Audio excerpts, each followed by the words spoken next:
कानिफनाथ महाराजांच्या नावाचा जप मनाला नवी शक्ती देतो. अवधूत चिंतन श्री गुरुदेव दत्त.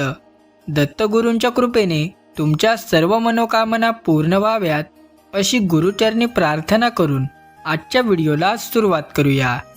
श्री गुरुदेव दत्त. भाग 1. नामाचा उगम. अलख निरंजन हा केवळ शब्द नाही, तर तो विश्वाच्या उत्पत्तीचा ध्वनी आहे. कानिफनाथ महाराजांच्या नावाचा जप जेव्हा तुमच्या कंठातून फुटतो, तेव्हा तुमच्या शरीरातील अष्टचक्र जागृत होऊ लागतात. नामाचा हा उगम तुमच्या आत्म्याला परमात्म्याशी जोडणारा सुवर्ण सेतू आहे. संसाराच्या गोंधळात हरवलेल्या मनाला स्वगृही परत आणण्यासाठी नामस्मरण हे एकमेव साधन आहे. जेव्हा तुम्ही श्रद्धेने नाथांचे नाव घेता, तेव्हा तुमच्या सभोवताली एक संरक्षणात्मक कवच तयार होते. हे नाम तुमच्यामधील सुप्त शक्तीला जागे करते आणि तुम्हाला निराशेच्या गर्गेतून बाहेर काढते. नामाचा हा झंकार तुमच्या जीवनातील अंधार दूर करण्यासाठी पुरेसा आहे. भाग 2. मानसिक शांतीचा आधार. आजच्या धावपळीच्या युगात चिडचिड आणि मानसिक ताण हा पाचपावलीलाच पुजलेला असतो. अशा वेळी कानिफनाथ महाराजांच्या नावाचा जप मनाला शीतल चांदण्यासारखा थंडावा देतो. जप करताना मनातील विचारांचे काहूर शांत होऊ लागते आणि एक प्रकारची विलक्षण शांतता अनुभवता येते. हे नाम म्हणजे मनासाठी एक टॅनिक आहे, जे तुम्हाला आतून मजबूत बनवते. बाह्य परिस्थिती कितीही कठीण असली तरी ज्याच्या मुखात नाथांचे नाव आहे, त्याचे मन हिमालयासारखे स्थिर राहते. नामाच्या सामर्थ्याने मनातील नकारात्मक विचार जळून खाक होतात आणि तिथे भक्तीचे नंदनवन फुलते. शांती शोधण्यासाठी कुठेही जाण्याची गरज नाही, ती नामात आहे. भाग 3. भीतीचा विनाश. भय हे प्रगतीतील सर्वात मोठे संकट आहे. उद्याची चिंता, शत्रूची भीती किंवा अपयशाचा डर माणसाला पोखरत असतो. पण कानिफनाथ महाराज हे स्वतः सिद्ध पुरुष आहेत. त्यांच्या नावाचा उच्चार करताच काळही थरथर कापतो. अलख निरंजनचा गजर तुमच्या रक्तातील भ्याडपणा काढून टाकतो आणि तिथे शौर्याचा संचार करतो. जो नाथांच्या नामाचा आश्रय घेतो, त्याला जगातील कोणत्याही अदृश्य शक्तीची भीती उरत नाही. हे नाम तुम्हाला संकटाशी लढण्याचे बळ देते. जेव्हा जेव्हा भीती वाटेल, तेव्हा डोळे मिटून नाथांचे स्मरण करा. तुम्हाला जाणवेल की साक्षात नाथ तुमच्या पाठीशी ढाल बनून उभे आहेत. निर्भयता हेच नामाचे फळ आहे. भाग 4. चैतन्याचा संचार. तुमच्या अंगात जे वारे किंवा शक्ती आहे, तिला योग्य दिशा देण्यासाठी नामस्मरण अत्यंत आवश्यक आहे. कानिफनाथ महाराजांचे नाव तुमच्या शरीरातील ऊर्जेला सात्विक बनवते. जसा विखुरलेला प्रकाश भिंगातून एका जागी केंद्रित केल्यावर अग्नी निर्माण करतो, तसेच नामस्मरण तुमच्या विखुरलेल्या विचारांना एकाग्र करून आध्यात्मिक अग्नी प्रज्वलित करते. यामुळे तुमच्या चेहऱ्यावर एक वेगळेच तेज येते आणि तुमच्या बोलण्यात एक वजन प्राप्त होते. नामाच्या सततच्या जपाने शरीरातील अशुद्धी दूर होते आणि तुम्ही एक शुद्ध चैतन्यमय व्यक्तिमत्व बनत जाता. ही शक्ती तुम्हाला केवळ संकटातून वाचवत नाही, तर ती तुम्हाला ईश्वरी साक्षात्काराकडे घेऊन जाण्यास सज्ज करते. भाग 5. अडथळ्यांचे निवारण. अनेकदा आपण मेहनत करतो, पण कामात शेवटच्या क्षणी अडथळे येतात. हे अडथळे आपल्या कर्माचे किंवा ग्रहदशांचे असू शकतात.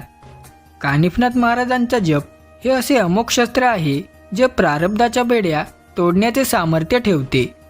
नामाच्या प्रभावाने अडकलेली कामे मार्गी लागतात आणि नवीन संधींची द्वारे उघडली जातात. ज्याप्रमाणे सूर्य उगवताच धुके आपोआप विरून जाते, तसेच नाथांच्या नामाचा उदय होताच जीवनातील संकटे दूर होतात. हे नाम केवळ आध्यात्मिक नाही, तर व्यावहारिक आयुष्यातही तुम्हाला यश मिळवून देण्यास मदत करते. फक्त विश्वास ठेवा की नाथांचे नाव घेताच तुमच्या प्रगतीचा मार्ग मोकळा झाला आहे आणि कार्य सिद्ध झाले आहे. भाग 6. वाचेची सिद्धी. माणसाची वाणी हे त्यात सर्वात मोठे वैभव आहे.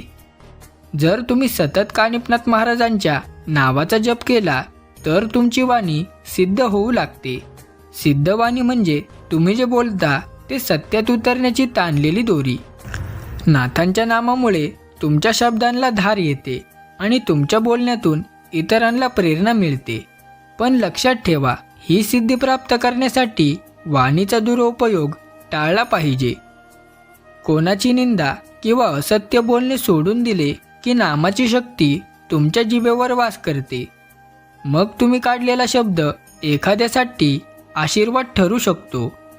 तुमची वाणी ही तुमची ओळख आहे. तिला नाथांच्या नामाच्या सुवासाने सुगंधित करा आणि सात्विक राहा. भाग 7. दुःखांचे विस्मरण. जीवन हे सुख दुःखाचे चक्र आहे, पण अनेकदा आपण दुःखात इतके बुडून जातो की आपल्याला मार्ग सापडत नाही.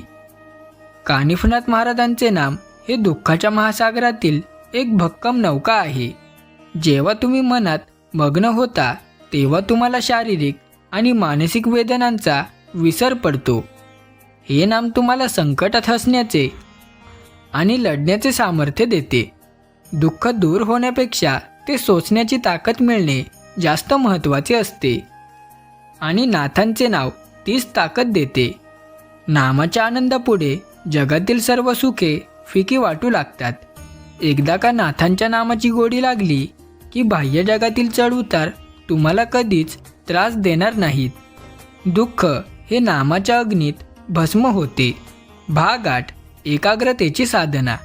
ज्याचे मन भरकटलेले असते त्यांना आयुष्यात काहीच साध्य करता येत नाही.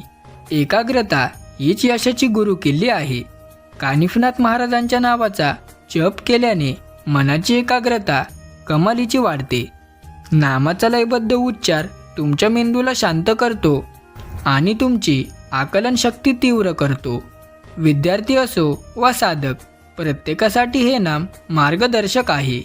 जप करताना तुमचे मन इकडे तिकडे जाण्याऐवजी नाथांच्या चरणी स्थिर होऊ लागते. ही एकाग्रता तुम्हाला केवळ ध्यानात नाही तर तुमच्या दैनंदिन कामातही उत्कृष्ट कामगिरी करण्यास मदत करते. मनाला एका जागी खिळवून ठेवण्याची ताकद केवळ नाथांच्या पवित्र नामात आहे. नियमित जपाने तुमची बुद्धी कुशाग्र आणि निर्णय क्षमता अचूक होत जाते. भाग 9. आत्मबळाची निर्मिती. खरा विजय तोच जो स्वतःवर मिळवला जातो. कानिफनाथ महाराजांचे नाम तुम्हाला स्वतःवर विजय मिळवण्यास शिकवते. जेव्हा तुमचे आत्मबळ वाढते तेव्हा तुम्ही जगाला जिंकू शकता. नामस्मरणामुळे तुमच्यातील न्यूनगंड निघून जातो आणि मी हे करू शकतो हा आत्मविश्वास निर्माण होतो. हे आत्मबळ तुम्हाला मोठ्या संकटातही डगमगू देत नाही. महाराज म्हणतात, तुम्ही शक्तिशाली आहात हे विसरू नका. नामाचा जप तुम्हाला तुमच्या मूळ स्वरूपाची आठवण करून देतो.